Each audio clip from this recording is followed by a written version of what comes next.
বলেছিলাম অষ্টাদশ শতাব্দীর শেষ দিকে আমেরিকায় স্বাধীনতা যুদ্ধ হচ্ছিল। তখন ব্রিটিশরা আমেরিকা শাসন করত। অনেক আমেরিকানই স্বাধীনতার জন্য যুদ্ধ করছিল। 1776 সালে তারা স্বাধীনতা লাভ করে। আর তখনকার উচ্চপদস্থ নেতা Benjamin Franklin, George Washington, British সরকার তখন তাদের বলতো 1 নম্বর সন্ত্রাসী।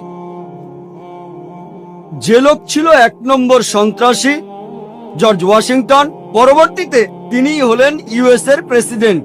চিন্তা করেন, সন্ত্রাসী 1 নম্বর, পরে হলেন আমেরিকার প্রেসিডেন্ট। আর তিনি হলেন আমেরিকার প্রথম প্রেসিডেন্ট যাকে সবাই শ্রদ্ধা করেন, এমনকি জর্জ বুশও।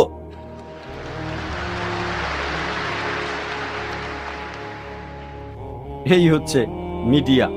1 নম্বর সন্ত্রাসী, পরে হলো একটা দেশের প্রেসিডেন্ট, যে দেশ খুবই উন্নত, ইউএসএ। ইউএসএ হচ্ছে পৃথিবীর সবচেয়ে উন্নত একটা দেশ।